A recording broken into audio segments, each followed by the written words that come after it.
Hallelujah, hallelujah, hallelujah. Hallelujah. आइए एक जोरदार तालियों के साथ हमारे जिंदा खुदा का हमारे बीच में हम स्वागत करेंगे।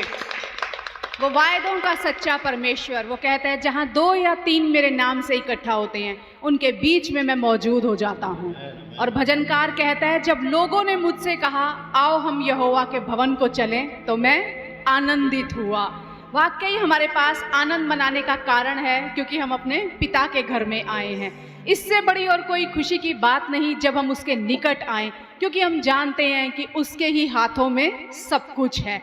जब हम वहाँ उसके पास आते हैं हम निर्बल होकर आते हैं, वो हमें बलवान बनाता है। हम खाली होकर आते हैं, हम भर कर जाते हैं। हम पुराने आते हैं, हम नए बनकर जाते हैं। इसीलिए हम आनंदित हैं क्योंकि हम उसके निकट आए हैं। और एक बार फिर आज जब हम उसके निकट हैं, विश्वास कीजिए हम जैसे आए हैं वैसे हम जाएंगे नहीं।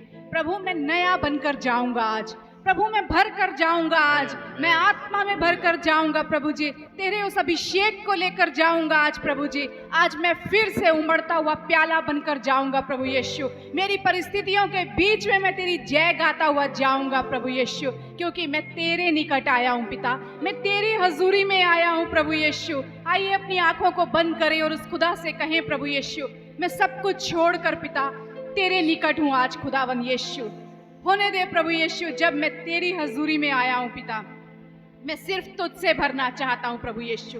अपने आप को खाली कर दें आज, खाली कर दें अपने आप को। जो कुछ हम बाहर से लाए हैं, जो कुछ इस संसार ने हमें दिया है, जो कुछ हमारे विचारों ने हमें दिया है, आज अपने आप को हम खाली करते हैं खुदा, खाली करते हैं प्रभु यीशु और अपने आप को तेरे आगे समर्पित करते हैं खुदावन यीशु।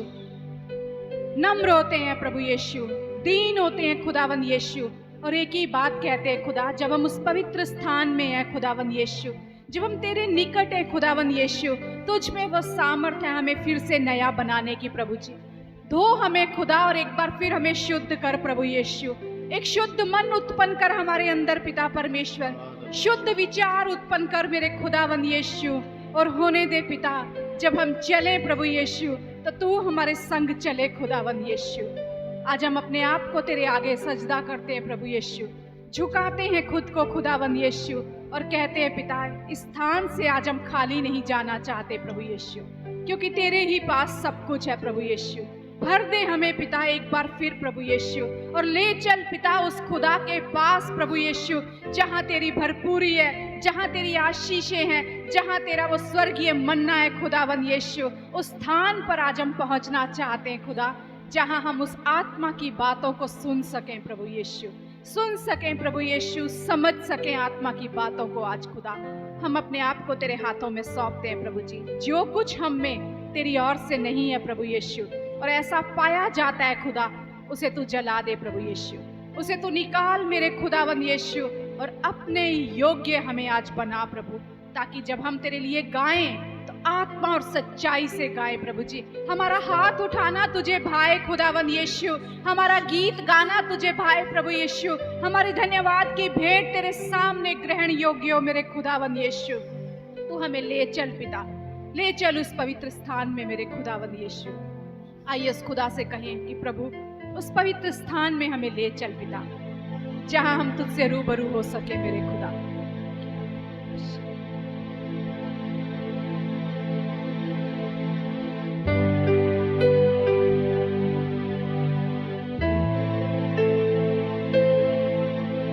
जितना मैं तुझको जानूं उतना करीब पाऊं, जितना मैं तुझको पाऊं उतना ही आशीष पाऊं, जितना मैं तुझको जानूं उतना करीब पाऊं, जितना मैं तुझको पाऊं उतना ही आशीष पाऊं।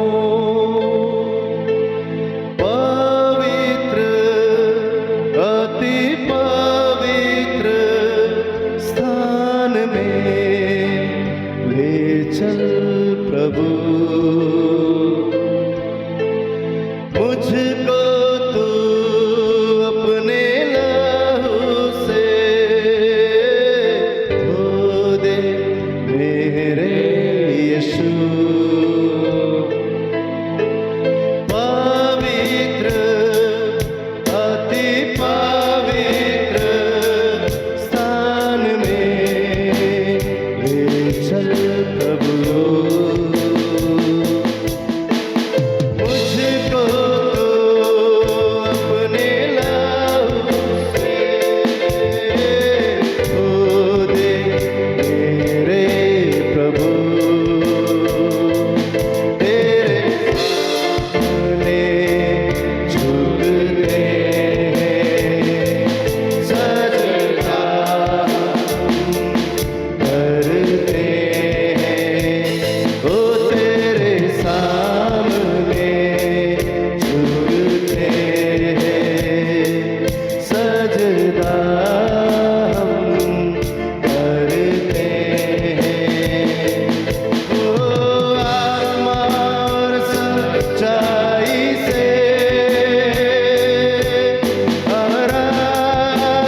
पवित्र कर ले चल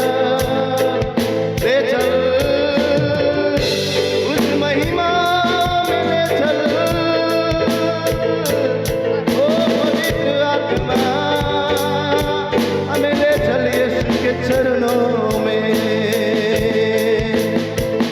ओ हालेलुया तू हमें शुद्ध कर। शुद्ध जल तो छिड़क दे मन को मेरे बदल दे। प्रार्थना है हमारी आत्मा से तू भर दे। ओ पवित्र अति पवित्र स्थान में ले चल प्रभु। ओ पवित्र अति पवित्र स्थान में ले चल प्रभु।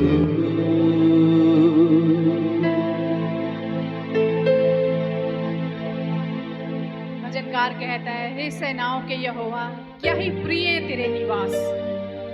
वो जानता है कि उससे उत्तम कोई और स्थान नहीं है, उससे बेहतर कोई और जगह नहीं है। वो कहता है कि मेरा प्राण मूर्छित हो रहा है तेरे आंगनों की अभिलाषा करते करते।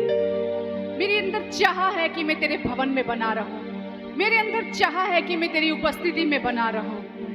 और आगे वचन कहता है कि गुरैया ने अपना घोंसला और शुपा बेनी ने अपना बसेरा जो है तेरी वेदियों में बना लिया है, ताकि अपने बच्चों को वो वहां रखे।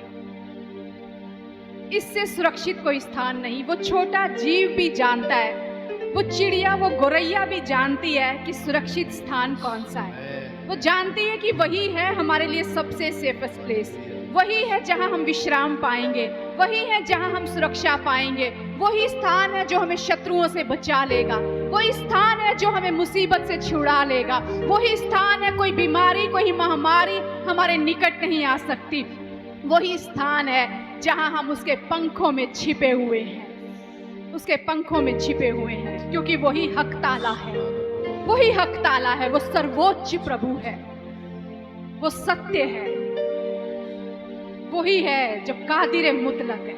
इसका अर्थ है सर्वशक्तिमान, शक्ति रखने वाला।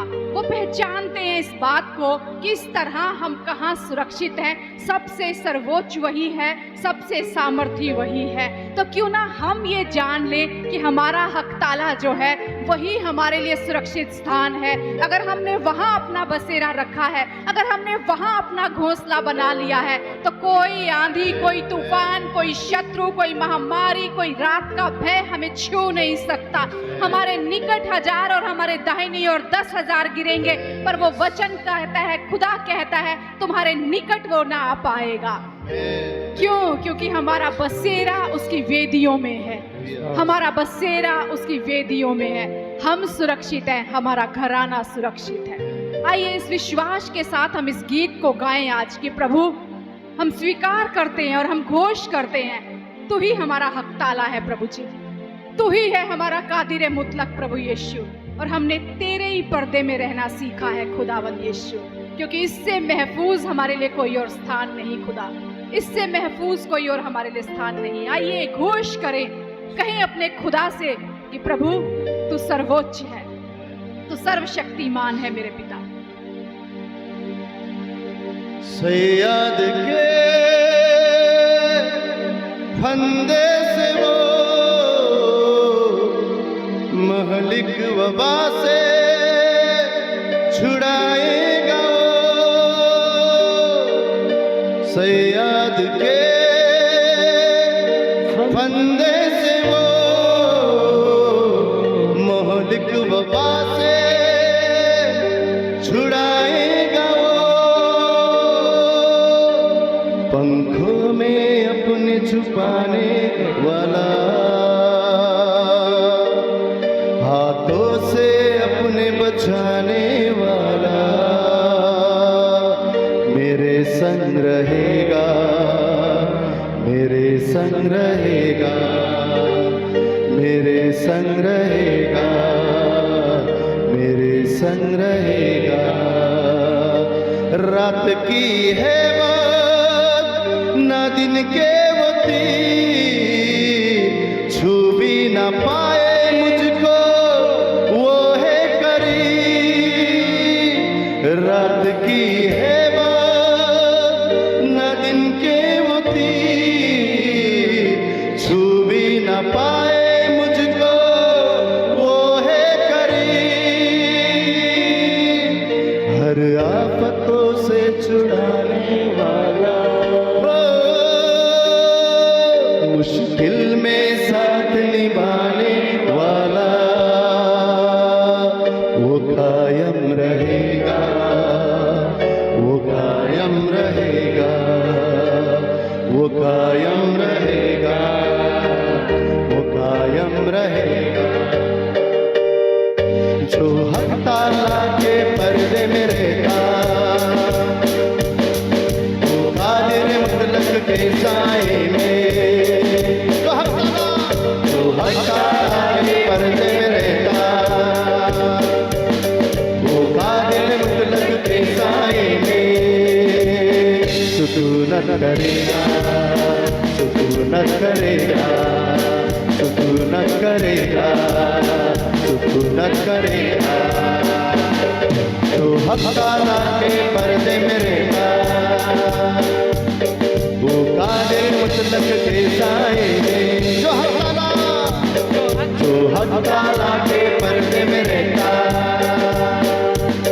वो कादिर मुतलक के साए में सुकूनत करेगा, सुकूनत करेगा, सुकूनत करेगा, सुकूनत करेगा। जो हक ताला के पर्दे में रहता, रात की है बात ना दिन के वो तीर, जो भी न पाए तुझको वो है करीब। रात की है बात ना दिन के वो तीर, जो भी न पाए तुझको वो है करीब। हर आफत से छुड़ाने वाला, मुश्किल में साथ निभाने वाला, हर आफतों से छुड़ाने वाला, मुश्किल में साथ निभाने वाला, वो कायम रहेगा, वो कायम रहेगा, वो कायम रहेगा, वो कायम रहेगा। जो हक ताला के पर्दे में, हक ताला के पर्दे में रहता, सैयद के बंदे से वो मोहलिक वबा से छुड़ाएगा वो, सैयद के बंदे से वो मोहलिक वबा से छुड़ाएगा वो। पंखों में अपने छुपाने वाला, हाथों से अपने बचाने वाला, पंखों में अपने छुपाने वाला, हाथों से अपने बचाने वाला, मेरे संग रहेगा, तेरे संग रहेगा, तेरे संग रहेगा, मेरे संग रहेगा।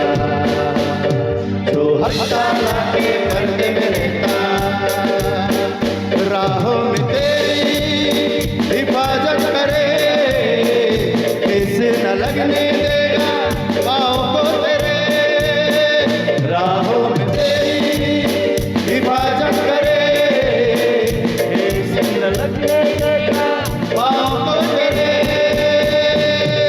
फरिश्ते तेरी सब राहों में तुझे आगे पीछे घेरे हुए, तुझे आगे पीछे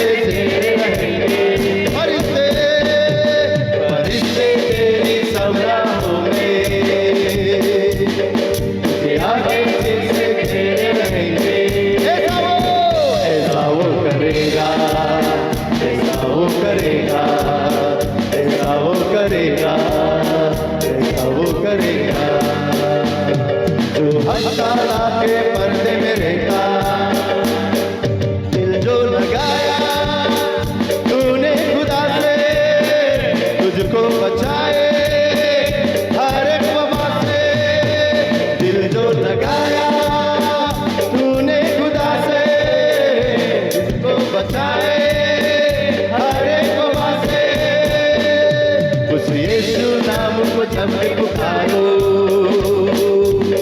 प्रभु यीशु नाम को जब भी पुकारो, उस यीशु नाम को जब भी पुकारो, प्रभु यीशु नाम को जब भी पुकारो, तुम्हारी सुनेगा, संग रहेगा, तुमको छुड़ा के इज्जत वो देगा, मुश्किल घड़ी में संग रहेगा, हर एक घड़ी को पूरा करेगा, हाथ पकड़ के संग चलेगा, मुरादे तुम्हारी पूरी करेगा, उम्र दराज तुमको करेगा, उम्र दराज तुमको करेगा, तुम्हारी सुनेगा, संग रहेगा, तुमको छुड़ा के इज्जत वो देगा, मुश्किल घड़ी में संग रहेगा, हर एक घड़ी को पूरा करेगा, हाथ पकड़ के संग चलेगा, मुरादे तुम्हारी पूरी करेगा, उम्र दराज तुमको करेगा, उम्र दराज तुमको करेगा, जो हफ्ता के पर्दे में रहता, वो कादिर मुतलक के साए में, जो हफ्ता के पर्दे में रहता, वो कादिर मुतलक के साए में, सुकूनत करेगा, सुकूनत करेगा, सुकूनत करेगा, सुकूनत करेगा, सुकूनत करेगा, सुकूनत करेगा, सुकूनत करेगा, सुकूनत करेगा, जो हफ्ता के पर्दे में रहता।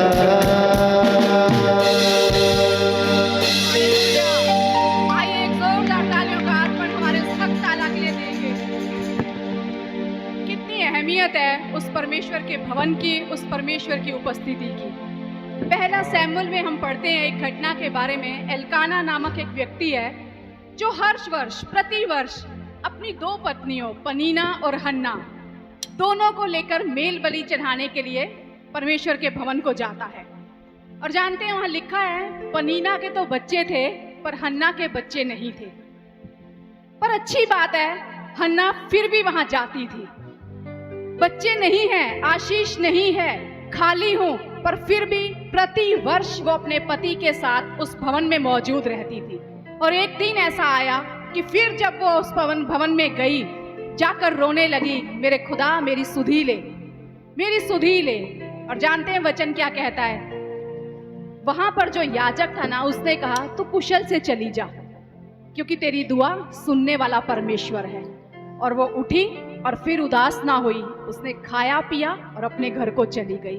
ये परमेश्वर का भवन है। चाहे हमारे पास आशीष हो या आशीष ना हो, यदि हम निरंतर बने रहते हैं ना, तो वो खुदा हमारी सुधि लेने वाला परमेश्वर है। वो कभी हमें यहाँ से खाली नहीं भेजेगा। हो सकता है आप खाली आए होंगे, लेकिन वहाँ लिखा है वचन में, एल्काना हर वर्ष अपनी पत्नी को पनीना को और उसके बच्चों को दान देता था और हन्ना को दूना भाग देता था। वो व्यक्ति अपनी पत्नी को दूना भाग देता था। सोचिए वो खुदा जिसके भवन में हम आए हैं, जिसकी हजूरी में हम आए हैं, जो कहता है मैं सर्वशक्तिमान हूं, मैं कादिर मुतलक हूं, क्या वो हमारी नहीं सुनेगा? और आगे वचन में लिखा है उसके एक पुत्र उत्पन्न हुआ और उसने उसका नाम रखा शैमुएल, परमेश्वर का सुना हुआ। शैमुएल का अर्थ है परमेश्वर का सुना हुआ। मेरी दुहाई उसने सुनी थी, ये उस सुने हुए का उत्तर है। और वो फिर उस मंदिर में जाकर कहती है एली से, उस याजक से, मैं वही हूँ जो यहीं खड़े होकर रो रही थी, और देख मैं फिर आई हूँ अपने वायदे के मुताबिक, तेरे भवन में आई हूँ खुदा, क्योंकि तूने मेरी सुनी है। दुआओं को सुनने वाला खुदा।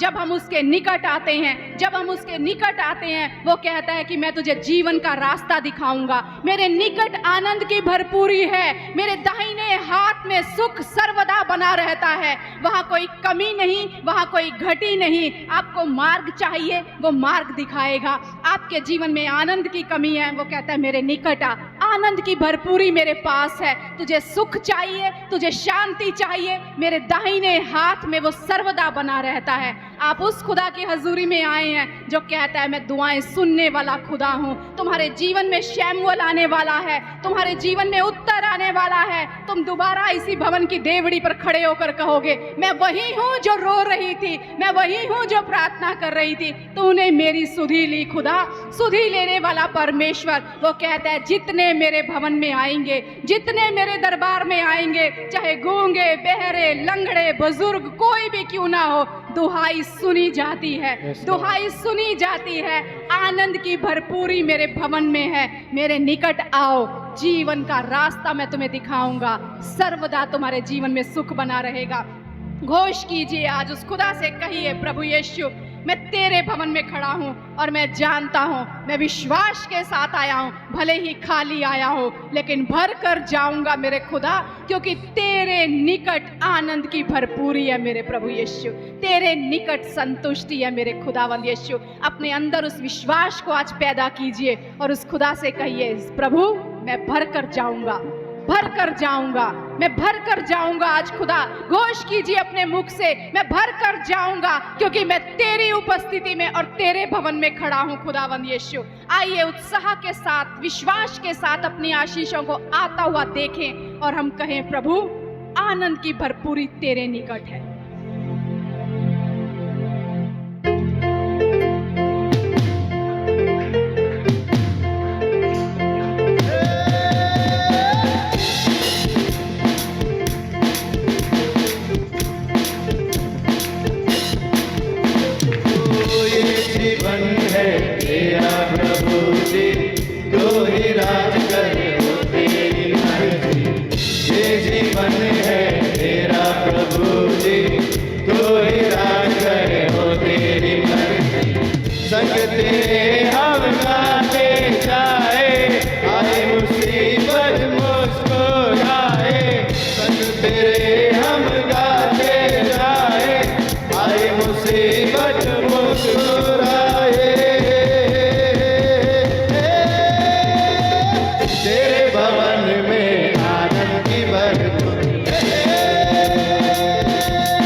संतुष्टि संतुष्टि यीशु में संतुष्टि संतुष्टि संतुष्टि यीशु में संतुष्टि ओ भरपूरी भरपूरी आनंद की भरपूरी भरपूरी आनंद की भरपूरी संतुष्टि संतुष्टि यीशु में संतुष्टि ओ मेरा प्यारा उमर से भरी तेरा जीवन यीशु तू खुशी से भरी तेरे भवन में आनंद की भरी यीशु तो संग तो जीवन में संतुष्टि है यीशु के भवन में तेरे भवन में आनंद की भरपूरी है तालियों के साथ यीशु तो संग तो जीवन में संतुष्टि है यीशु का दरबार रे हमें प्यारा लगत है यीशु का दरबार हमें प्यारा लगता है यीशु का दरबार रे हमें प्यारा लगत है यीशु का दरबार हमें प्यारा लगता है अरे प्यारा लगत है दुलारा लगत है प्यारा लगता है दुलारा लगता है प्यारा लगत है दुलारा लगत है प्यारा लगता है अब क्या हो? यीशु का दरबार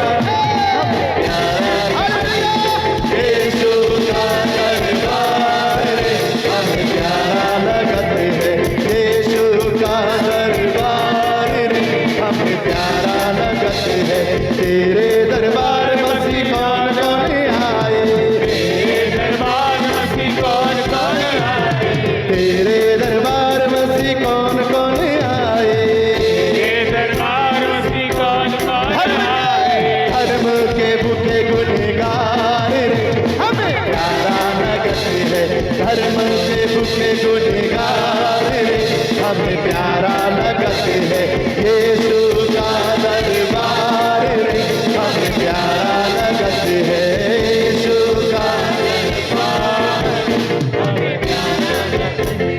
तेरे दरबार मसीह क्या क्या मिलते हैं दरबार मसीह क्या क्या मिलती है तेरे दरबार मसीह क्या क्या मिलते हैं तेरे दरबार मसीह क्या क्या मुक्ति और शांति अपार रे हो हमें प्यारा लगत है मुक्ति और शांति अपार रे हमें प्यारा लगत है यीशु का दरबार रे हमें प्यारा लगत है यीशु का दरबार रे हमें प्यारा लगत है भरपूरी भरपूरी आनंद की भरपूरी भरपूरी भरपूरी आनंद की भरपूरी अरे संतुष्टि संतुष्टि यीशु में संतुष्टि संतुष्टि संतुष्टि यीशु में भरपूरी भरपूरी आनंद की भरपूरी सारी दुख चिंता जा रही है अरे संतुष्टि संतुष्टि यीशु में संतुष्टि संतुष्टि संतुष्टि अब यीशु सब में बताएं, संतुष्टि मेरा प्याला उमर उमर के भरे मेरा जीवन यीशु तू खुशी से भरे तेरे भवन में आनंद की भरपूरी है ओ यीशु तू संग तो जीवन में संतुष्टि है तेरे भवन में आनंद की भरपूरी है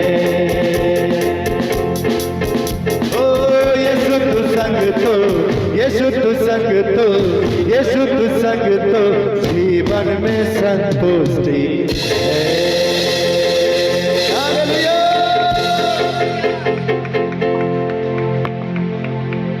कितने अपने जीवन में संतुष्टि को महसूस करते हैं कितने कह सकते हैं कि तेरे निकट आनंद की भरपूरी है। सच में ये आनंद कोई क्षणिक आनंद नहीं है, ये सर्वदा बना रहने वाला आनंद है। ये आनंद नहीं कि कुछ मिला तो आनंद आया और थोड़े दिन बाद आनंद चला गया। पर खुदा का वचन कहता है कि मेरे निकट आनंद की भरपूरी है, भरपूरी है, और सुख सर्वदा बना रहेगा, सर्वदा। कोई चीज अगर हमें गारंटी की मिले, हम 2-4 साल की गारंटी में खुश हो जाते हैं, अरे इसमें 2 साल की गारंटी है, इसमें 4 साल की गारंटी है। परमेश्वर कहता है सदा की गारंटी देता हूं, मेरे निकट आओगे ना, सुख सर्वदा बना रहेगा, गारंटी है सर्वदा बना रहेगा। और वो कोई मनुष्य नहीं कि जो बोले उससे पलट जाए या झूठ बोले, उसका हर वायदा हाँ और आमीन के साथ सच्चा है। कितनों ने उसके वायदों को चखा है अपने जीवन में, हम सब ने चखा होगा उसके वायदों को, उसके प्यार को, उसकी वफादारी को। वो कहता है सदा सदा सदा एक समान रहने वाला मैं परमेश्वर हूँ। तो अब ये समय है जब हमने उसकी वफादारियां, हमने उसकी मेहरबानियां, हमने उसके वो कार्य अपने जीवन में देखे हैं, तो हम अगर घुटनों पे आ सकते हैं तो घुटनों पे आकर उसे कहें प्रभु। कई बार शब्द कम पड़ जाते हैं, कैसे मैं तेरा शुक्र अदा करूं प्रभु, कैसे हम तुझे शुक्र कहें प्रभु यीशु, इतने उपकार हैं तेरे हम पर प्रभु जी।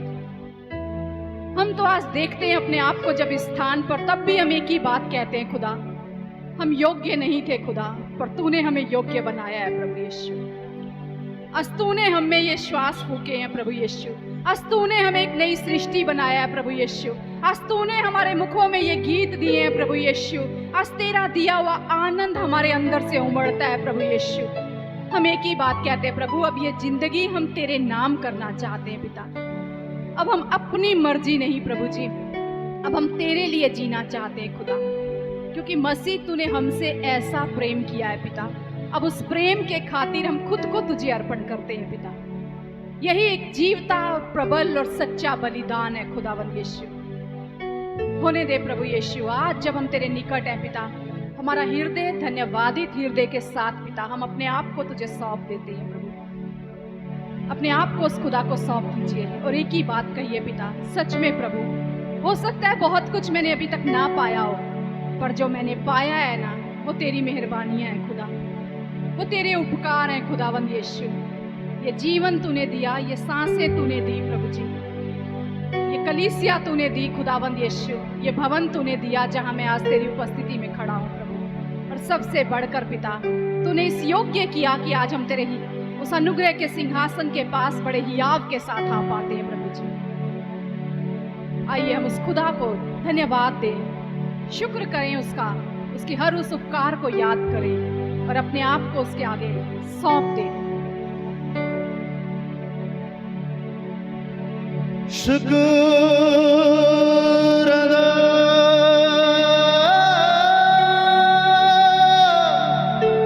शुक्र अदा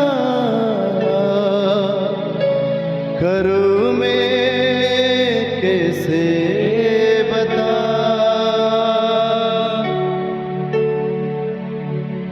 शुक्र अदा शुक्र अदा करूं मैं कैसे बता,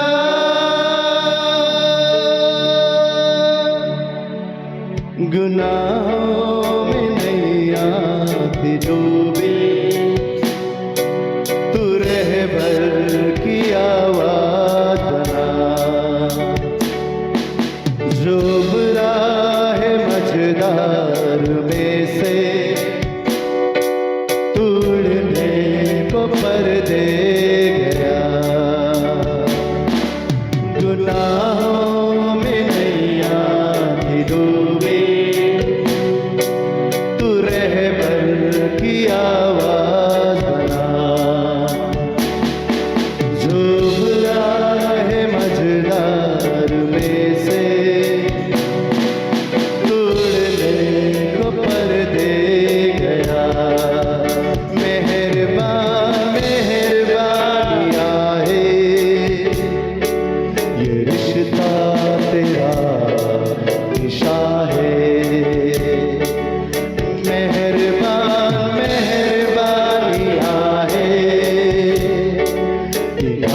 शुक्र करूं मैं कैसे बताऊं। हर जहां देखूं तू ही दिखता है, हर पल तेरा जिक्र करूं। हर जहां देखूं तू ही दिखता है, हर पल तेरा जिक्र करूं। हर जहां देखूं तू ही दिखता है, हर पल तेरा जिक्र करूं। हर जहां देखूं तू ही दिखता है, हर पल तेरा जिक्र करूं। शुक्र अदा करूं मैं कैसे बता यीशु राजा। शुक्र अदा करूं मैं कैसे बता। करूं मैं कैसे बता। करूं मैं कैसे बता। ये शब्द कम है, हमारी आवाज कम है, हमारी ताकत कम है, हमारी आराधना कम है। तू यीशु ऊंचा है, तू सबसे ऊंचा है, तू ही योग्य है यीशु तू ही योग्य है, तू ही योग्य है, तू ही योग्य है यीशु। तू योग्य है, तूने बचाया है, तूने संभाला है, तूने उठाया है, तूने सहलाया है, हमें बचाने वाला, हम पर अनुग्रह करने वाला। कैसे तेरा धन्यवाद करे, कैसे तेरी महिमा करे। ओ यीशुए, तू ही हमारा अनुग्रहकारी प्रभु। हर जगह तू ही दिखता है, हर जगह तेरा ही अनुग्रह है। कैसे तेरा शुक्रिया करे, तू ही योग्य है, तू ही योग्य है, तू ही योग्य है। हालेलुया। योग्य है। पाने से तुझको पा लिया सब कुछ, अब है न कोई कमी। दिल भी है तेरा, धड़कन भी तेरी, सांसें भी है अब तेरी, बस तेरी। सब जन कहे पाने से तुझको पा लिया सब कुछ, अब है न कोई कमी। दिल भी है तेरा, धड़कन भी तेरी, सांसें भी है अब तेरी, बस तेरी। अब जो चल रहा हूँ तेरी दया है, तेरा अनुग्रह महान। अब जो चल रहा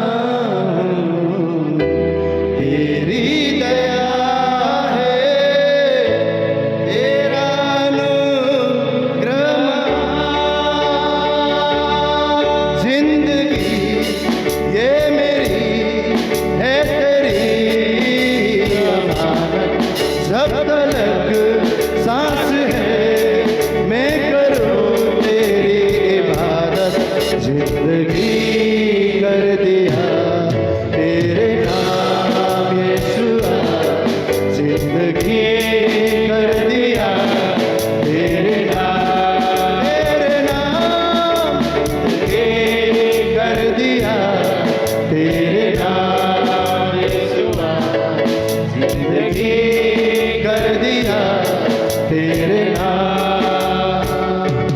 ओ पाने से तुझको पा लिया सब कुछ, अब है न कोई कमी कमी। हाँ दिल भी है तेरा, धड़कन भी तेरी, सांसें भी है अब तेरी, बस तेरी। अब जो चल रहा हूँ तेरी दया है, तेरा अनुग्रह महान।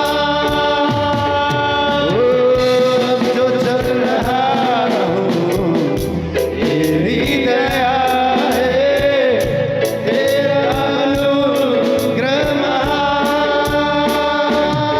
जिंदगी ये मेरी है तेरी अमानत, जब तलक सांस है मैं करूँ तेरी इबादत। जिंदगी कर दिया तेरे नाम यीशुआ, जिंदगी कर दिया तेरे नाम, जिंदगी कर दिया तेरे नाम यीशुआ, जिंदगी कर दिया तेरे नाम। ओ चला जा रहा था गुमनामियों में, ना थी कोई जिंदगी ये मेरी, वीरानियाँ थी, तन्हाइयाँ थी, मुश्किल में थी जिंदगी ये मेरे। तू जो मिल गया है ऐसे मसीहा, जैसे मिली रोशनी। तू जो मिला है ऐसे मसीहा, जैसे मिली है रोशनी रोशनी। जिंदगी ये मेरी है तेरी अमानत, जब तलक सांस है मैं करूँ तेरी इबादत। जिंदगी कर दिया तेरे नाम यीशुआ, जिंदगी कर दिया तेरे नाम, जिंदगी कर दिया तेरे नाम यीशुआ, जिंदगी कर दिया तेरे नाम। ओ मेरा गाज तू है, मेरा अंजाम तू है, तू मेरा रहनुमा, मेरा रहबर भी तू है, मेरा जीना भी तू है और मरना भी तू है, मेरे सांसों का चलना बस तू ही अब तू है, बस तू ही अब तू है। जिंदगी ये मेरी है तेरी अमानत, जब तलक सांस है मैं करूँ तेरी इबादत। जिंदगी कर दिया तेरे नाम यीशुआ, जिंदगी कर दिया तेरे नाम, जिंदगी कर दिया तेरे नाम यीशुआ, जिंदगी कर दिया तेरे नाम। सबसे कहे जिंदगी जिंदगी अब मेरी है तेरी अमानत, जब तलक सांस है मैं करूँ तेरी। जिंदगी कर दिया तेरे नाम, उसके हाथों में जिंदगी देकर गए तेरे नाम, तेरे नाम। जिंदगी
तू मेरा रहनुमा, मेरा रहबर भी तू है, मेरा जीना भी तू है और मरना भी तू है, मेरे सांसों का चलना बस तू ही अब तू है, तू ही अब तू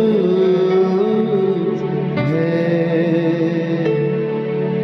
जिंदगी ये मेरी है तेरी अमानत, जब तक सांस है मैं करूँ तेरी इबादत, जिंदगी कर दिया तेरे नाम यीशुआ, जिंदगी कर दिया तेरे नाम, जिंदगी कर दिया तेरे नाम यीशुआ, जिंदगी कर दिया तेरे नाम। प्रभु नमस्ते केरे खीरे आंद्रिया नमस्ते केरे रखंदरा नमस्ते बेरे बेरे खीरे आंद्रिया नमस्ते नमो प्रभु नमस्ते। थैंक यू जीसस, धन्यवाद यीशु, धन्यवाद पिता, धन्यवाद प्रभु यीशु कि तू ही हमारा आदि और तू ही हमारा अंत है प्रभु जी, तू ही अल्फा और तू ही ओमेगा खुदावन यीशु। तुझे पा लिया तो प्रभु हमने सब कुछ पा लिया मेरे खुदावन यीशु। आज हम कहते हैं पिता कुछ घटी नहीं हमारे जीवन में प्रभु जी, क्योंकि तू हमारी भरपूरी है मेरे प्रभु यीशु, तू हमारी भरपूरी है प्रभु, और तेरा वायदा है प्रभु जी करुणा और भलाई जीवन भर मेरे साथ बनी रहेंगी प्रभु यीशु, और हम सर्वदा यहोवा के धाम में वास करेंगे प्रभु जी, उस सुरक्षित स्थान में पिता परमेश्वर जहां हम सब सुरक्षित हैं प्रभु यीशु, जहां हम विश्राम पाए हुए हैं खुदावंद यीशु। हम धन्यवाद देते हैं खुदा एक बार फिर से प्रभु जी, और एक ही बात कहते हैं पिता, हम तो गुमनाम थे प्रभु यीशु, पर आज आपने हमें नाम दिया मेरे खुदा। आज यीशु नाम हमारे जीवन का अधिकार है प्रभु यीशु। आज हर परिस्थिति में हम कहते हैं यीशु नाम तेरी महिमा हो, यीशु तेरी जय हो प्रभु जी, क्योंकि हम जानते पिता एकमात्र परमेश्वर है तू ही सर्वश्रेष्ठ है प्रभु जी, तू ही सर्वशक्तिमान खुदावन यीशु। आज हम अपना मुख तेरी ओर फेरते हैं मेरे खुदावन यीशु, और हम कहते हैं पिता हमें तुझसे बल मिलता है प्रभु, हमें तुझसे सामर्थ मिलती है खुदावन यीशु, हमें तेरे निवास प्रिय लगते हैं खुदावन यीशु, हम तेरी देवड़ी पर बने रहना चाहते हैं खुदावन यीशु। कहीं के 1000 दिन से उत्तम है तेरे भवन का एक दिन मेरे खुदावन यीशु। हमें तेरे भवन की चाह है मेरे प्रभु यीशु, हम तेरे लिए भूखे और प्यासे हैं प्रभु। आज हम कहते हैं पिता जैसे हिरनी जल के लिए हाँफती है मेरे खुदा, हम तेरे लिए हाँफते हैं मेरे खुदावन यीशु।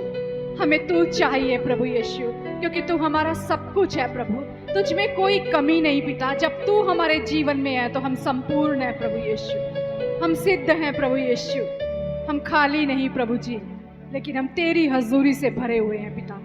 हम धन्यवाद देते हैं खुदा एक बार फिर से कि ये सुंदर गीत तूने हमारे मुखों में रखे हैं, और हम विश्वास के साथ कहते हैं हमारा हाथ उठाना, हमारा गीत गाना, हमारा तुझे धन्यवाद की भेंट चढ़ाना तेरे सामने सुगंधित धूप के समान ग्रहण योग्य हुआ है मेरे खुदावन यीशु। तुझे भाया है प्रभु यीशु हमारा गीत गाना। हम धन्यवाद देते हैं पिता कि तू योग्य है प्रभु यीशु, तेरे जैसा कोई नहीं खुदावन यीशु, सिर्फ तू योग्य है मेरे खुदा।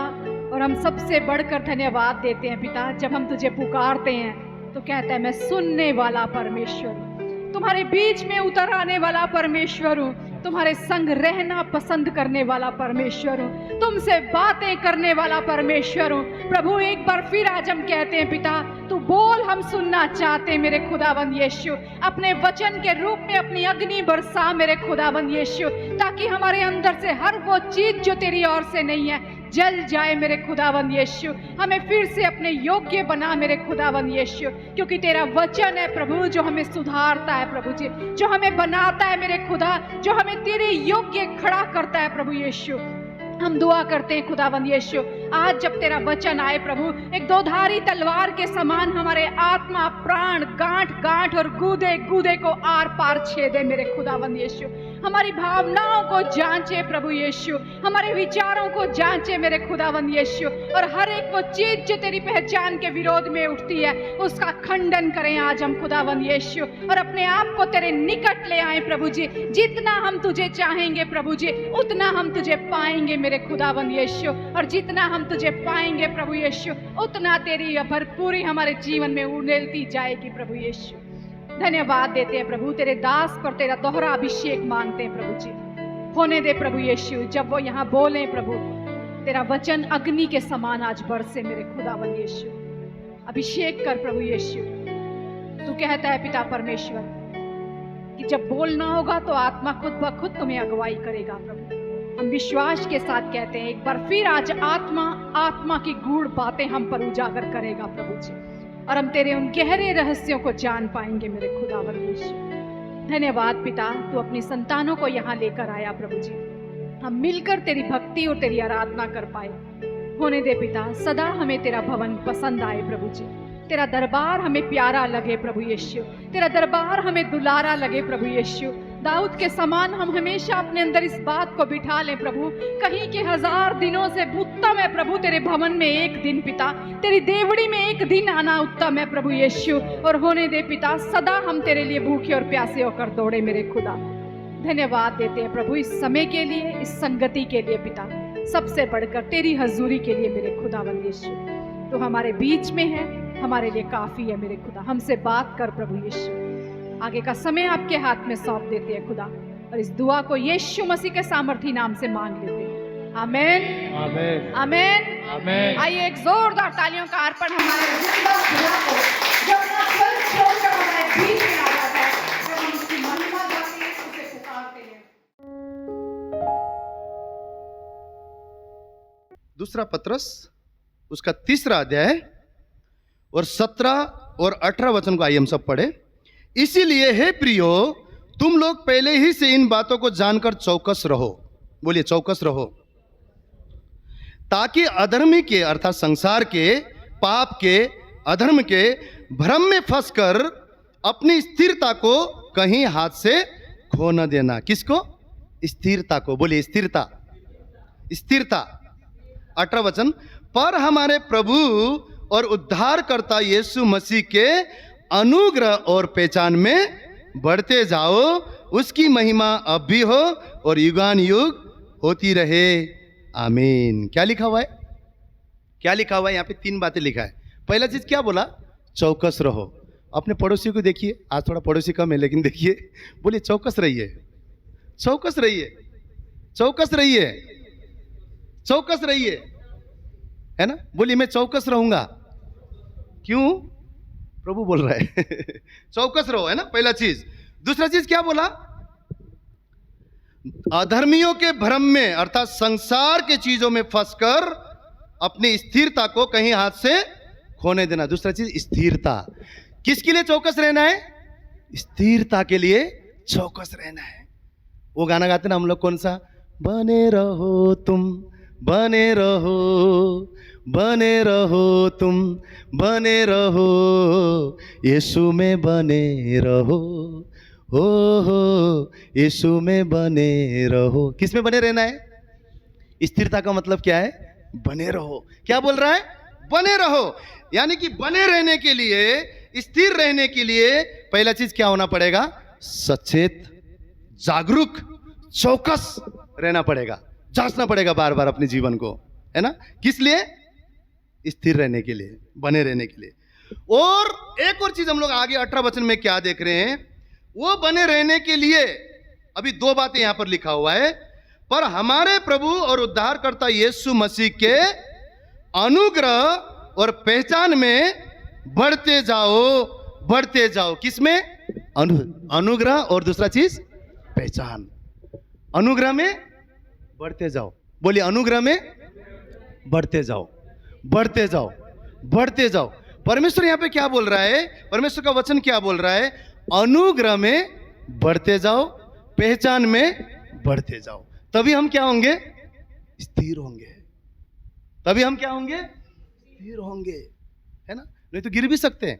एक वचन ये भी बोलता है, जो बुद्धिमान है, हाँ, जो सोचता है कि मैं ताकत हूं गिरूंगा नहीं, क्या बोलता है बाइबल, खबरदार सचेत भी रहे, चौकस रहे।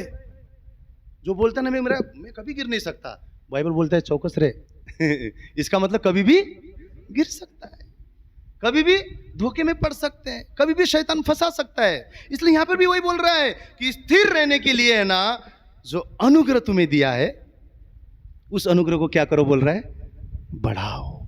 क्या बोल रहा है, बढ़ाओ, बढ़ते जाओ बोल रहा है उस अनुग्रह में। यहां पर वचन बोल रहा है अनुग्रह में बढ़ते जाओ। पहला चीज, अनुग्रह में बढ़ने के लिए सबसे पहले हमें अनुग्रह का इंपॉर्टेंस पता होना चाहिए। और कई सारे लोगों को आज अनुग्रह का इंपॉर्टेंस पता नहीं है। मतलब अनुग्रह तो चखा है, अनुग्रह तो पाया है, अनुग्रह तो देखा है अपने जीवन में, हाँ? पर उस अनुग्रह का वैल्यू नहीं है।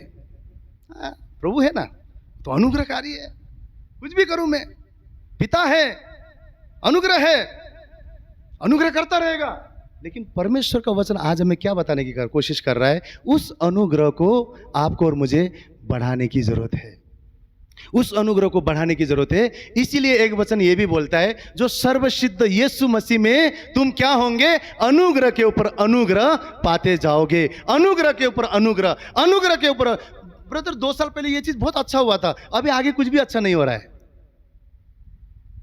पहले तो स्टार्टिंग में है ना, प्रभु में आने के बाद में जो मांगा ना वो मिलता था, जो प्रार्थना किया होता था, जीवन बदल रहा था, बहुत कुछ अच्छा था। अब परमेश्वर अनुग्रह करता ही नहीं है। लेकिन प्रभु क्या बोल रहा है, अनुग्रह पे अनुग्रह, अनुग्रह पे अनुग्रह, अनुग्रह पे अनुग्रह सर्वसिद्ध परमेश्वर यीशु मसीह आप और मेरे जीवन में देना चाहता है।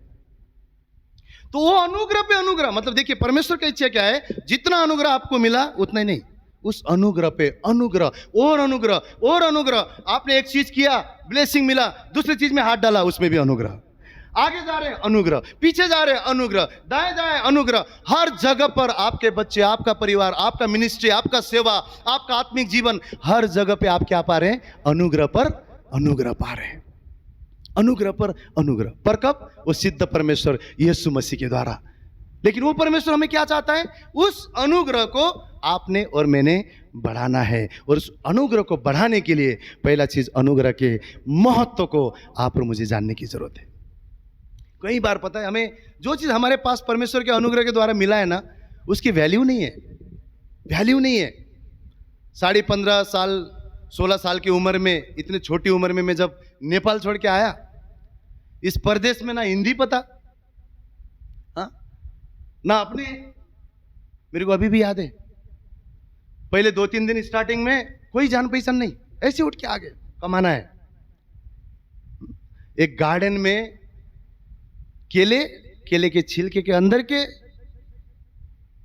केले के छिलके ऐसे खा के गार्डन में रह के भी समय बिताया ना जब, हाँ, किसी ने रहने के लिए घर नहीं दिया, बिस्तर नहीं दिया, कोई सहारा नहीं मिला ना, तब अपने माँ बाप की वैल्यू, उस पापा के घर के वैल्यू, उस ऑर्डर देके खाने का वैल्यू, मनमानी करने का वैल्यू। माँ बाप डांटते थे, पढ़ाई कर, कभी नहीं सुने, कभी नहीं सुने, पढ़ाई कर, पढ़ाई कर। माँ बाप के वैल्यू, घर का खाने का वैल्यू कब पता चला? उस परदेश में, उस गार्डन में, छत नहीं, अरे परदेश आके पता चला, एक गिलास पानी भी भाई यहाँ तो खरीद के पीना पड़ता है, हाँ, पानी भी फ्री नहीं है, रहने के लिए बिस्तर भी फ्री नहीं है, भाड़े के घर में रहे हम, हमको पता है कील ठोकने के लिए भी परमिशन लेके आना पड़ता है, भाई कील ठोको क्या, हाँ? पता चला परदेश में आने के बाद में माँ बाप को कीमत पता चला, अरे बाप रे, अरे बाप रे, सेकेंड हैंड कपड़ा खरीद के पहनते थे। हाँ? लेक फेंकते थे कपड़े, सेकेंड हैंड कपड़े, सेकेंड हैंड खाना।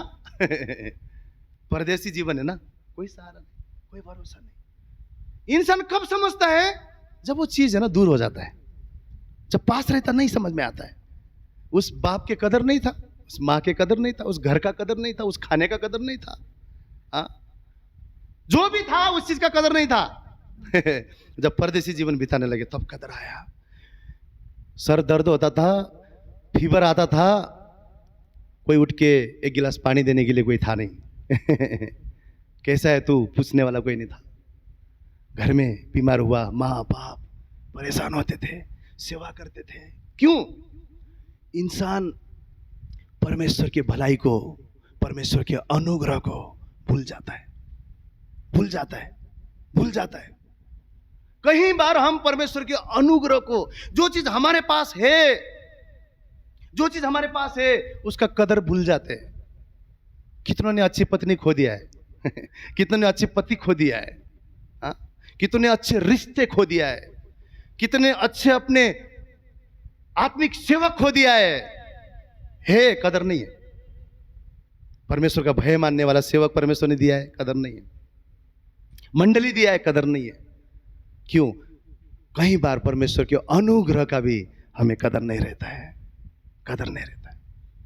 तो इसलिए जो जवान है, जो बच्चे हैं, अपने घर की, अपने माँ बाप की कदर होना जरूरी है। जो पति है उतने पत्नी के कदर होना जरूरी है, पत्नी को पति का कदर होना जरूरी है, रिश्तों का कदर होना जरूरी है, परमेश्वर के भय मानने वाले सेवक का कदर होना जरूरी है, कलीसिया का कदर होना जरूरी है, एक दूसरे का कदर होना जरूरी है। इसलिए बाइबल क्या बोलता है पता है?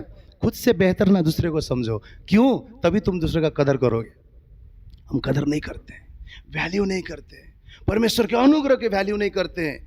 कितने जगह पे परमेश्वर ने हमें अच्छा नौकरी दिया है, अच्छा काम धंधा दिया है, परिवार दिया है, बच्चे दिया है, घर दिया है, कुछ नहीं था, आज परमेश्वर ने कितना कुछ दिया है, पर उसके अनुग्रह को हम भूल जाते हैं, हम भूल जाते हैं, हम भूल जाते हैं। कितने बार परमेश्वर ने आत्मिक वरदानों से आप और मुझे भरा हुआ है, कितने गुणों से, दानों से, फलों से भरा है, हम उसकी कदर नहीं करते, कदर नहीं करते। प्रभु ने बुलाया है, कदर नहीं करते हैं।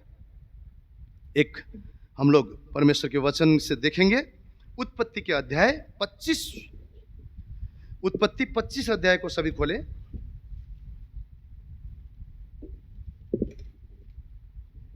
और उसमें हम लोग 27 वचन से आगे देखेंगे। उससे पहले थोड़ा सा और आगे से देखेंगे।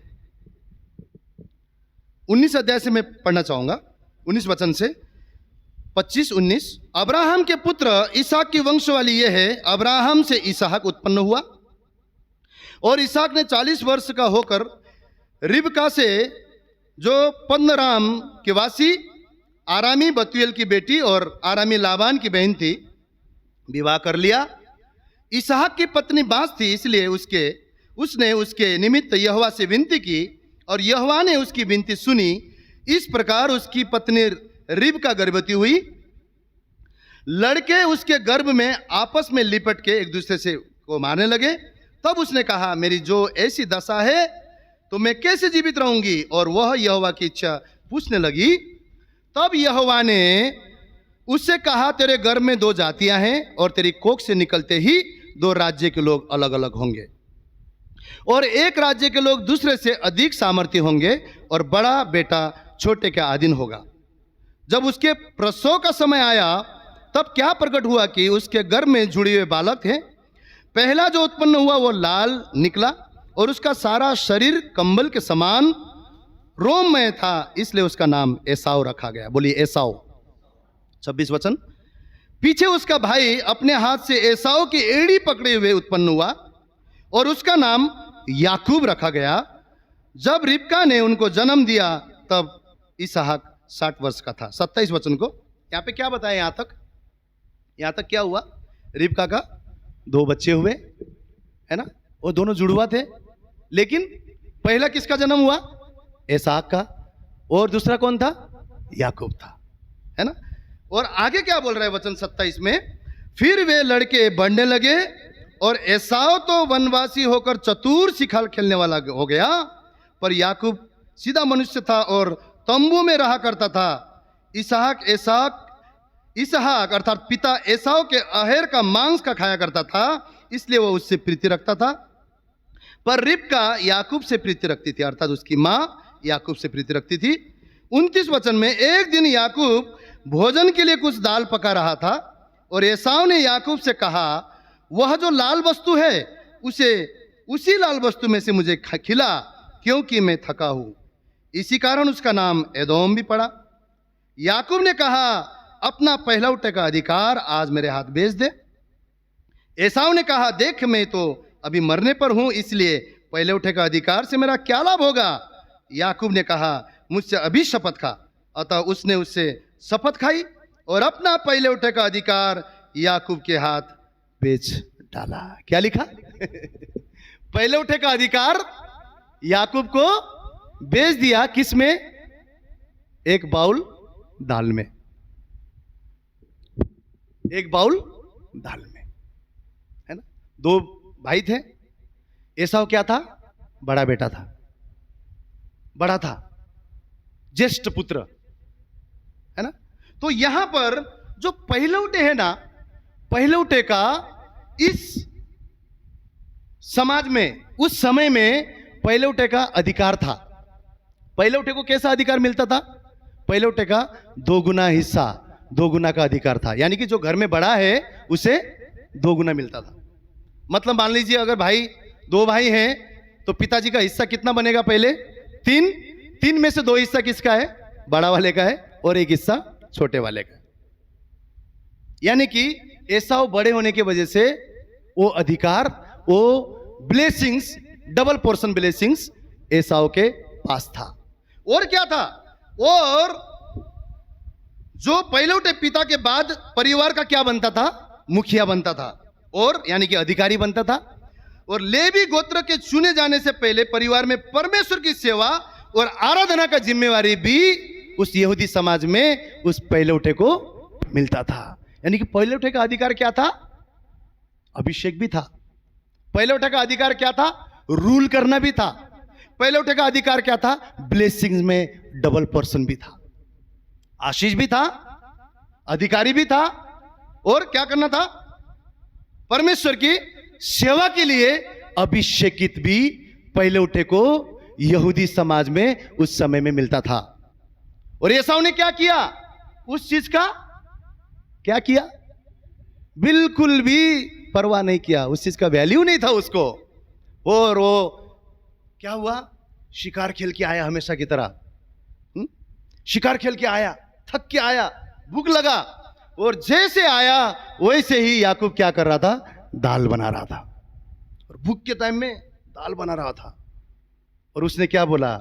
वो दाल में से मुझे भी थोड़ा दे।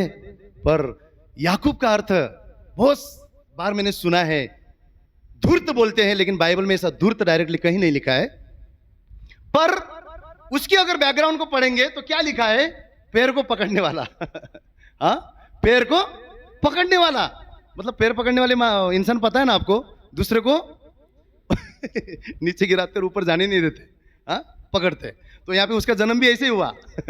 और हम आगे के अध्याय जब पढ़ते हैं ना, जब उसके पिता की ओर से जो ब्लेसिंग था इसहाक की ओर से, उस ब्लेसिंग को पाने के लिए भी उसने चतुराई किया। वो चतुराई को देखते हुए बहुत सारे जन क्या बोलते हैं? याकूब का अर्थ धूर्त भी था। परंतु बिब्लिकली अगर हम वचन में देखेंगे तो याकूब का अर्थ पैर को पकड़ने वाला, खींचने वाला, या फिर दूसरे के इसमें अधिकार जमाने वाला, उस तरीके से भी हम देख सकते हैं। परंतु जरूर याकूब ने क्या किया? ऐसा बोल सकता था ना, अरे भाई ये चलो भूख लगा दाल दे दो। दिया क्या? पर उसने क्या बोला? तू पहलौठे का अधिकार अगर मुझे देगा ना तो मैं दाल तुझे दूंगा। और एसाव ने क्या करा? क्या वैल्यू है इसका? अब तो समय आ रहा है, क्या जरूरत है इसकी? एक्चुअली वो अभिषेक जो था ना एसाव के ऊपर, वो राज्य करने वाला अभिषेक था, अधिकार का अभिषेक था, पहलौठे का अभिषेक था, आशीष का अभिषेक था। लेकिन उसने उस अनुग्रह को जो एसाव के ऊपर हुआ था पहलौठे का, उस अनुग्रह को उसने कुछ भी नहीं माना, तुच्छ माना। बाइबल में लिटरली लिखा है उसने तुच्छ माना, और अपने भाई याकूब को उसने क्या किया? भेज दिया एक कटोरी दाल में। और याकूब ने क्या चला? ऐसे दाल नहीं दिया, अगर तुझे दाल चाहिए ना, वो तेरे पहलौठे का जो हक है वो मुझे दे, मुझे दे। और यहां पर क्या हुआ, उसने एक कटोरी दाल पर अपने अभिषेक को, अपने अधिकार को, जो परमेश्वर ने अनुग्रह दिया है, उस अनुग्रह की कीमत को वैल्यू ना देते हुए उसने एक कटोरी दाल में दे दिया, बेच दिया। कई बार परमेश्वर ने दिए हुए चीजों का हमें वैल्यू नहीं है। परमेश्वर ने दिया हुआ अभिषेक का वैल्यू नहीं है, परमेश्वर ने दिया हुआ टैलेंट का वैल्यू नहीं है, परमेश्वर ने दिया हुआ खूबी का वैल्यू नहीं है, परमेश्वर ने दिया हुआ परिवार का वैल्यू नहीं है, परमेश्वर ने हमारे जीवन में यहां तक कि दिया हुआ उद्धार का भी वैल्यू नहीं है। और जब शैतान मोह लेकर आता है एक कटोरी दाल के एसाव के समान, हम भी कुछ चीजों में परमेश्वर के उस अनुग्रह को बेच देते हैं। उस अनुग्रह को, जिस बुलाहट के लिए परमेश्वर ने बुलाया है, जिस अभिषेक के लिए परमेश्वर ने बुलाया है, जिस पहला उठा करके परमेश्वर ने बुलाया है, उस परमेश्वर की योजना और प्लान को जो परमेश्वर ने हमारे लिए रखा है, उसको कुछ भी नहीं मानते, उस अनुग्रह को कुछ नहीं मानते। और हम एसाव के समान एक दाल की कटोरी में कुछ चीजों की में अपने अनुग्रह जो परमेश्वर के द्वारा मिला है उसे बेच देते। क्यों? वैल्यू नहीं है, वैल्यू नहीं है, हमें वैल्यू नहीं है। आज परमेश्वर हमें क्या बता रहा है? जो अनुग्रह मैंने तुझे दिया है उस अनुग्रह को वैल्यू करो, उस अनुग्रह को वैल्यू करो। परमेश्वर ने आपको कुछ अच्छा काम के लिए अनुग्रह दिया है, पहला चीज क्या करना है? उसका वैल्यू करना है, वैल्यू करना है। प्रभु धन्यवाद, मेरे हाथों के काम को तूने अनुग्रह दिया है, मुझे बुद्धि दिया है, मुझे ज्ञान दिया है, मुझे समझ दिया है, मुझे टैलेंट दिया है, मैं तेरी सेवा कर सकता हूं, मैं घर गृहस्थी चला सकता हूं, मैं सब कुछ कर सकता हूं। ये जो अनुग्रह तूने दिया है प्रभु, मैं तेरा धन्यवाद करता हूं।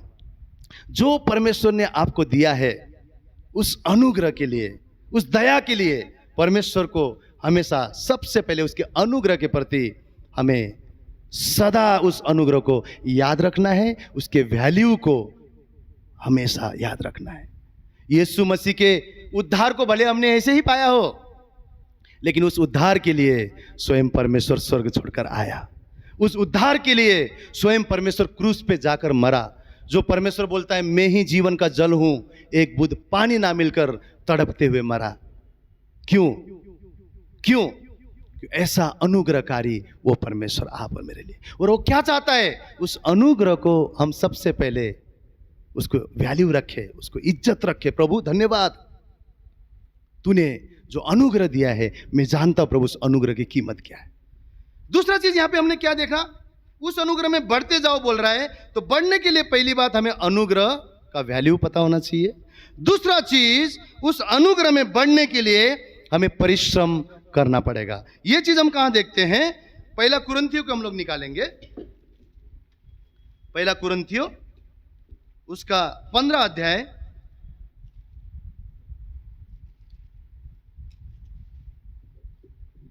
और उसका 9 वचन से आगे हम देखेंगे। पहला कुरिन्थियों, सभी जन निकाले, ध्यान देकर देखेंगे हम। पहला कुरिन्थियों 15 अध्याय उसका 9 वचन क्या लिखा हुआ है? क्योंकि मैं प्रेरितों में सबसे छोटा हूं। ये कौन बोल रहा है? पौलुस। वरन प्रेरित कहलाने की योग्य भी नहीं, क्योंकि मैंने परमेश्वर की कलीसिया को सताया था। 10 वचन, परंतु मैं जो भी कुछ हूं परमेश्वर के अनुग्रह से हूं। उसका अनुग्रह जो मुझ पर हुआ वह व्यर्थ नहीं हुआ, परंतु मैंने सबसे बढ़कर, उन सबसे बढ़कर परिश्रम भी किया है, तो भी यह मेरी ओर से नहीं वरन परमेश्वर के अनुग्रह से हुआ जो मुझ पर था। फिर से एक बार 10 वचन को सब जन पढ़ेंगे।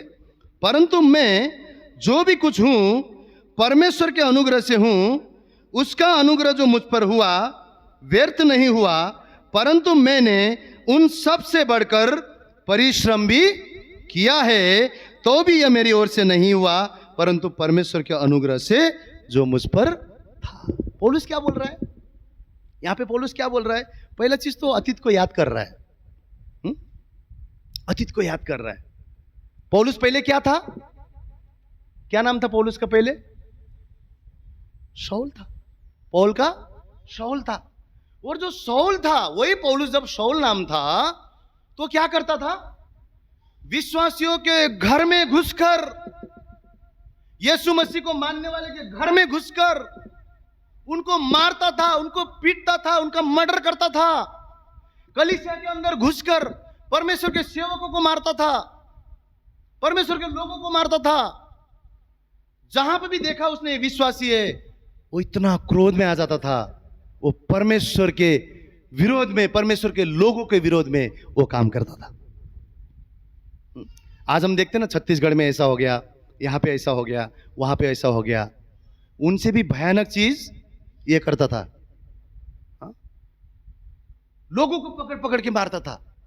एक दिन यही प्लान करते हुए उसको बोला गया, जा उस कलीसिया में, उस परमेश्वर के भवन में, वहां पर जाकर लोगों को खींचकर बंदी गृह में डालना है, उनको लेकर आ। और वो गया और जा रहा था, ये सब चीज को याद आ रहा था, अतीत याद आया। यहां पे जा रहा था और परमेश्वर ने क्या बोला, यीशु मसीह का आवाज आया, कुछ सुना उसने बीच रास्ते में। क्या सुना? शाऊल, तू मुझे क्यों सता रहा है? तू मुझे क्यों परेशान कर रहा है? जो उसके साथ थे वो भी डर गए, ये भी डर गया, दिख कोई नहीं रहा है लेकिन आवाज आ रहा है। फिर ये बोला, मैंने प्रभु आपको कैसे सताया? वो बोलता है, ये जो तू कर रहा है, हाँ, जो मेरे लोगों को सता रहा है, मेरे लोगों को परेशान कर रहा है। परमेश्वर यीशु मसीह की आवाज सुना और यीशु मसीह क्या बोलते हैं? वो बोलता है, तू कौन है? वो बोलता है, मैं प्रभु यीशु हूं, यीशु हूं।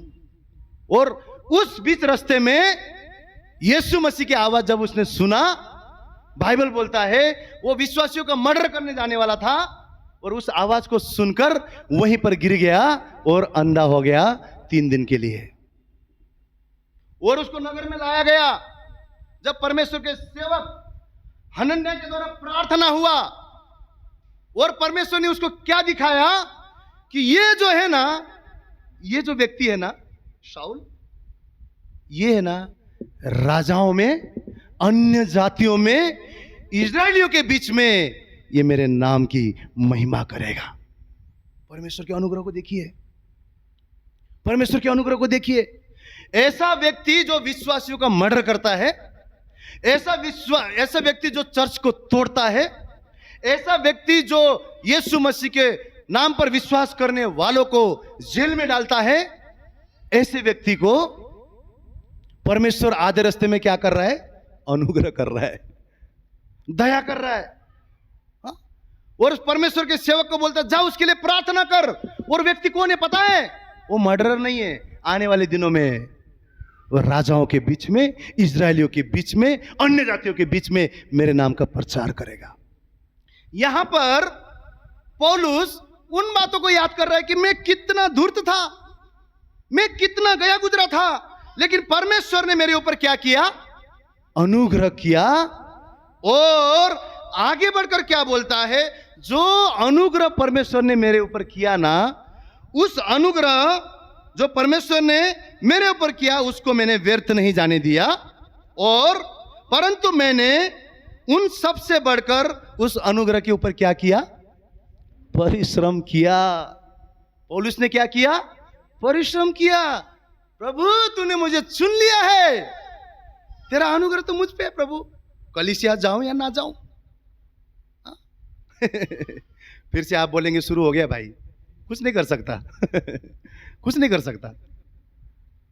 प्रभु तूने मुझे चुना, वो धन्यवाद प्रभु, तेरे अनुग्रह के द्वारा मैं बच गया, आगे भी अनुग्रह करेगा। बार बार आजकल तो संदेश आ रहा है अनुग्रह के ऊपर अनुग्रह होगा। अनुग्रह होगा, जरूर अनुग्रह होगा, लेकिन प्रभु आज बोल रहे हैं उस अनुग्रह को बढ़ाने की जरूरत है, बढ़ाने की जरूरत है, बढ़ाने की जरूरत है।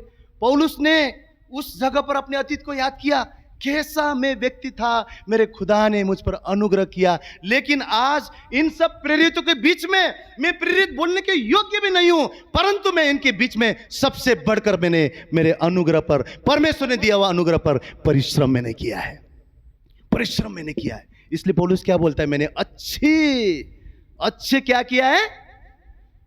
कुश्ती भी लड़ा है और दौड़ भी दौड़ा है और मैंने निशाने को पार कर दिया है। मैंने मेरे जीवन में अच्छी दौड़ दौड़ी है, अच्छी दौड़ दौड़ी है, कितना कॉन्फिडेंस है, देखो कितना कॉन्फिडेंट अपने जीवन के प्रति। उसको पता है जो परमेश्वर ने मेरे लिए बोला था ना, वो चीज मैंने कर दिखाया।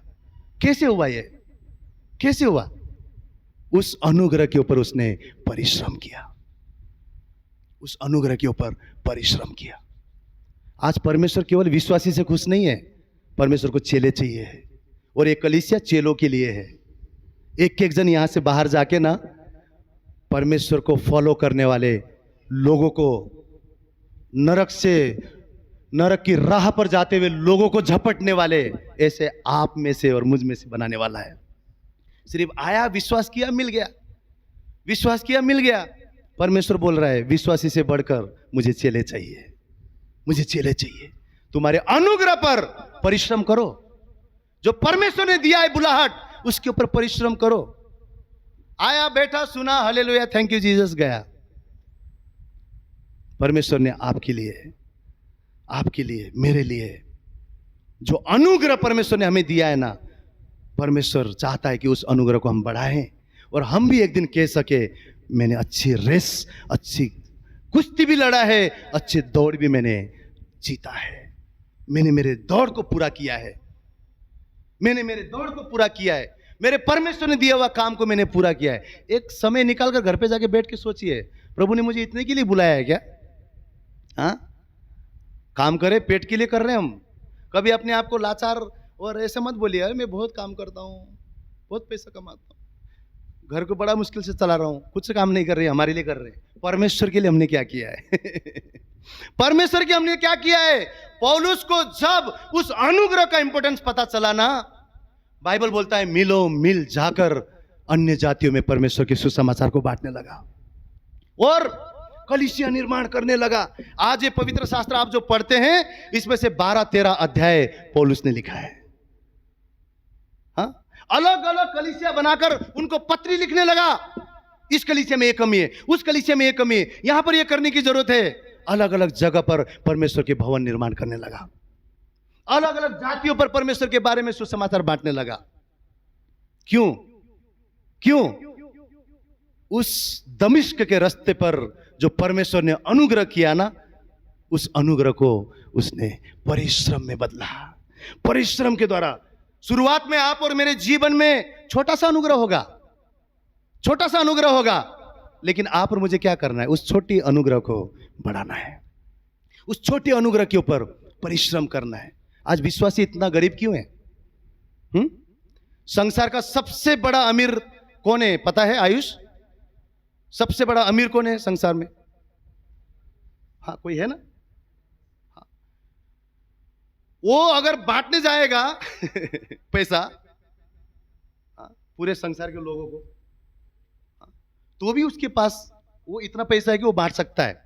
सोचिए, वो परमेश्वर जो स्वर्ग में विराजमान है, जो बादशाह है, जो सब कुछ का मालिक है, उसको हम इतना छोटा देखते हैं। प्रभु, तू मेरे घटी भी पूरा नहीं कर सकता। ऐसा हो सकता है? नहीं। उसके पास सब कुछ है, उसके पास सब कुछ है।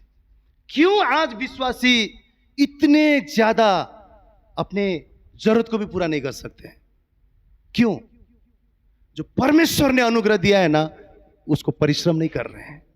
उस अनुग्रह को, उस टैलेंट को, उस खूबी को जो परमेश्वर ने आपके अंदर डाला है, उस अनुग्रह, उस टैलेंट, उस खूबी को हम परिश्रम नहीं कर रहे हैं, हम बढ़ा नहीं रहे।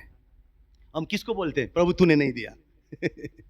प्रभु स्वर्ग से धन नहीं देगा, परमेश्वर बुद्धि देगा, ज्ञान देगा, समझ देगा और आपके हाथों के कार्य में आशीष देगा। काम आपको और मुझे करना है, मेहनत हमें करना है, बुद्धि उससे मांगना है, बुद्धि उससे मांगना है। कुछ दिन पहले मैं सोचता था, प्रभु हम इतना मेहनत करके यूट्यूब का वीडियो बनाते, क्यों नहीं चलता? फिर मुझे किसी के थ्रू परमेश्वर ने बात किया। क्या बात किया पता है? क्या बात किया? हम टैलेंट के द्वारा बना भी लेते हैं, पर उसको बेचने के लिए भी टैलेंट चाहिए। बेचने के लिए भी टैलेंट चाहिए। शिष्य ज्योति एक एक प्रकार के केक बना के घर में ही सजाएंगे और बेचेंगे नहीं, 3 दिन के बाद बास मारने लगेगा। उसको बेचने के लिए भी बुद्धि चाहिए, वो बुद्धि परमेश्वर देगा, वो ज्ञान परमेश्वर देगा, वो समझ परमेश्वर देगा। आपकी सेवा में उन्नति नहीं हो रहा है, परमेश्वर से मांगिए, बुद्धि ज्ञान समझ वो देगा। उस अनुग्रह जो हुआ है ना, उसमें परिश्रम करना पड़ेगा। पौलुस ने परिश्रम किया और पौलुस का सेवा आज हम देखते हैं, इतने अध्याय उसने लिखा, चर्चेस के ऊपर चर्चेस बनाया, कलीसिया के ऊपर कलीसिया बनाया, लोगों को सचेत करने लगा, यीशु मसीह में लेकर आया और कितना भयानक मौत परमेश्वर के लिए मरा। और आखिर में क्या बोला पता है? ऐसा इंसान जो मर्डरर था विश्वासियों का, आखिर में उस अनुग्रह को जानने के बाद, उस अनुग्रह में परिश्रम करने के बाद आखिर में क्या बोलता है? मेरे लिए तो जीना भी मसीह और मरना भी लाभ है। मरने के लिए भी उस खुदा के लिए तैयार हो गया। क्यों? उस अनुग्रह को उसने जाना, उस अनुग्रह को उसने जाना। आज हमारे पास जो टैलेंट है हमें कदर नहीं है, जो परिवार है हमें कदर नहीं है, जो परमेश्वर के सेवक है उनका कदर नहीं है, एक दूसरे का कदर नहीं है, परिवार का कदर नहीं है। जो मिला है ना उसका हमें वैल्यू नहीं है वैल्यू नहीं है। परमेश्वर के उद्धार का वैल्यू नहीं है, अनुग्रह का वैल्यू नहीं है। इट्स ओके, आराम से करेंगे, क्या फर्क पड़ता है? क्या फर्क पड़ता है? आप सिर्फ विश्वासी बने रहेंगे, प्रभु मदद करेगा, ठीक है, पर परमेश्वर को चेला चाहिए। अगला वचन हमने क्या पढ़ा था? यहां पे पहले क्या लिखा था? अनुग्रह में बढ़ना है और एक और चीज में बढ़ना है। वो क्या था? मसीह के पहचान में बढ़ना है। सिर्फ अनुग्रह चाहिए प्रभु, बस बाकी चीज नहीं करना प्रभु, पहचान में नहीं बढ़ना, सिर्फ अनुग्रह चाहिए। देवा अनुग्रह बस मेरा भला होना चाहिए प्रभु, बाकी का मुझे नहीं पता मेरा अच्छा होना चाहिए, मेरा समृद्धि होना चाहिए, सबको आशीष मिले लेकिन शुरुआत मुझसे हो सुना है ऐसा प्रार्थना? सबको भला हो, शुरुआत पर मुझसे हो मुझसे शुरुआत हो। क्या बोल रहा है प्रभु का वचन? पहला चीज अनुग्रह का वैल्यू हमको पता होना चाहिए। दूसरा चीज अनुग्रह में परिश्रम करना है। कोई भी विश्वासी को परमेश्वर गरीब नहीं रखेगा।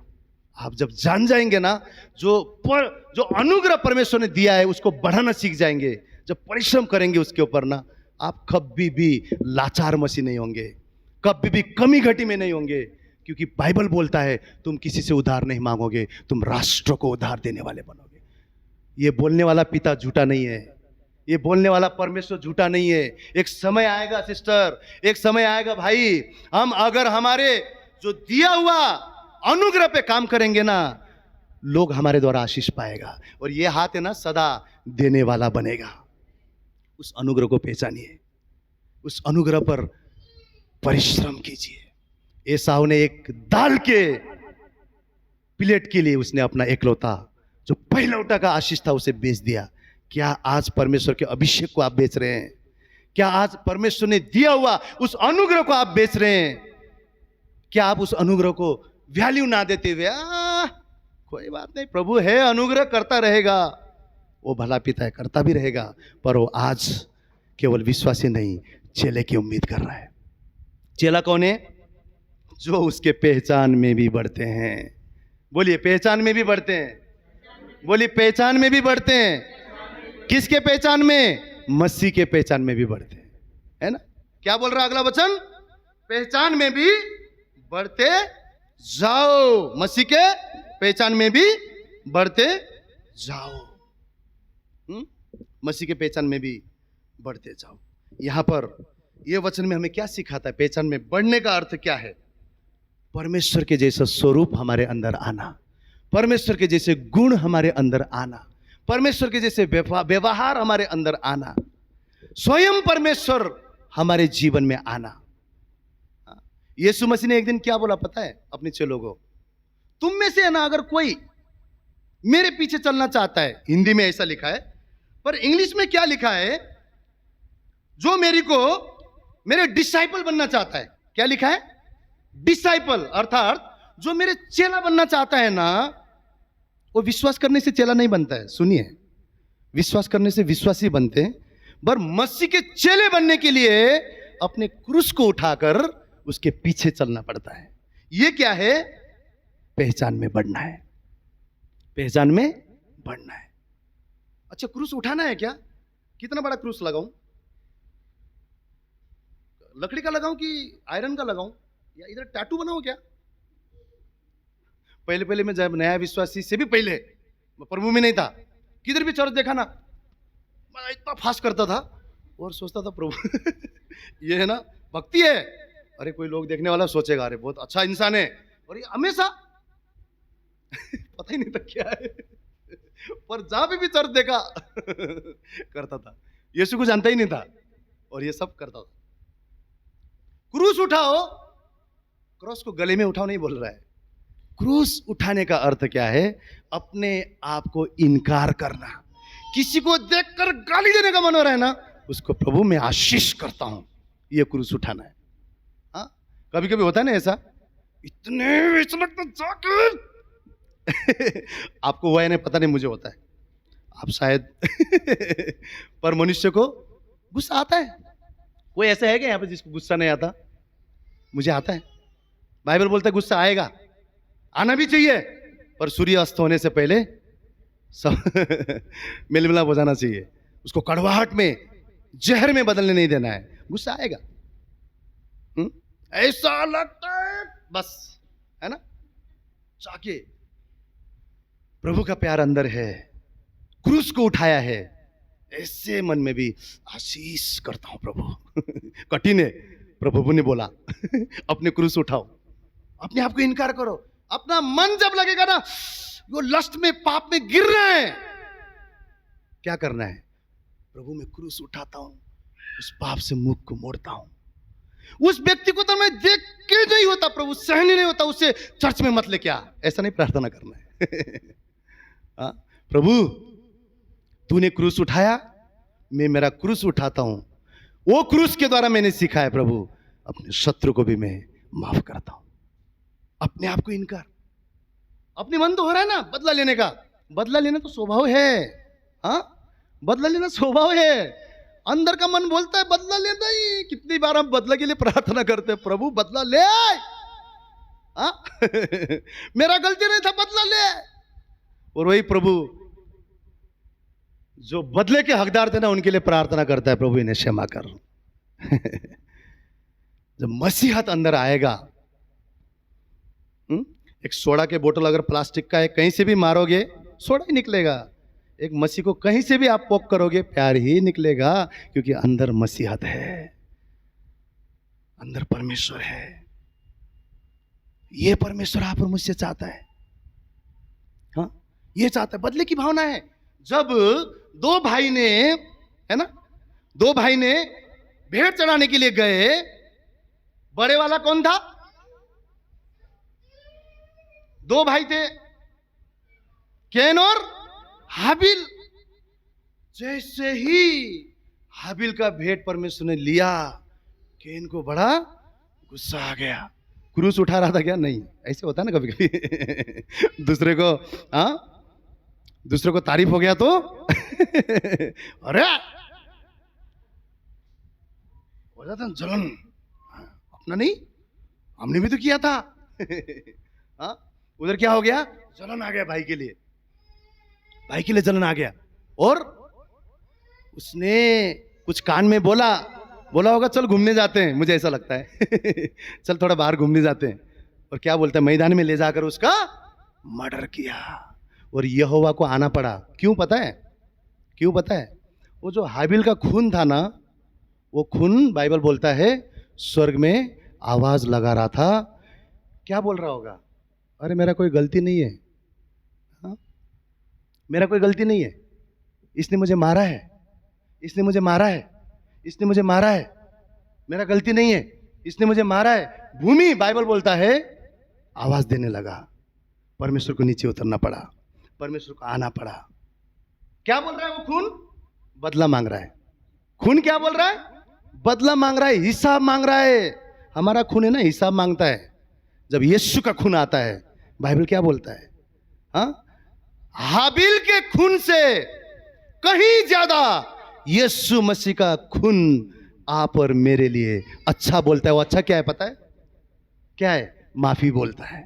हाबिल के खून ने बदला बोला, हाबिल के खून ने, हाँ, न्याय बोला, हाबिल के खून ने परमेश्वर को बोला मेरा गलती नहीं है, बदला ले, बदला ले, बदला ले। और प्रभु आके वहां पर कैन को बदला भी सुनाया। क्या सुनाया? ये पाप जो तूने किया है ना, तो पूरा दुनिया में फिरता रहेगा, शांति, चैन, आराम तुझे नहीं मिलेगा। सोचिए, एक जिंदगी है जिसमें एक पल के लिए भी चैन नहीं है। कैसा जिंदगी है सोचिए। परमेश्वर ने सारा चीज उसको बताया, सारा चीज बताया। और क्यों बताया? क्योंकि वो मतलब वो बिना गलती का जो खून था ना, वो बदला मांग रहा था, वो बदला मांग रहा था, वो बदला मांग रहा था। न्याय, न्याय, न्याय। कई बार आपका और मेरा खून भी बदला मांगता है, पर जब आपके और मेरे खून में उस यीशु का खून आता है, वो यीशु का अभिषेक आता है, वो यीशु का अनुग्रह को हम समझ पाते हैं, उस यीशु को फॉलो करने का हम सोच लेते हैं, उस क्रूस को उठाकर कुछ भी हो मेरी मर्जी नहीं, मैं यीशु को फॉलो करूंगा, जब हम ठान लेते हैं, वही लहू क्या बोलता है पता है? यीशु का, क्षमा कर दे, क्षमा कर दे, क्षमा कर दे। क्यों? वही लहू ने आप और मेरे लिए भी क्षमा मांगा, वही लहू ने क्षमा मांगा। वो यीशु आप और मेरे अंदर जितना गहराई में बसेगा, हमारे अंदर से वही परमेश्वर का स्वभाव बाहर आएगा। आप और मुझे जाके सबको बताने की जरूरत नहीं है, यहां पे मैं सही हूं, यहां पे मैं सही हूं, अरे मेरा इंटेंशन ये था, हमको बताने की जरूरत नहीं है।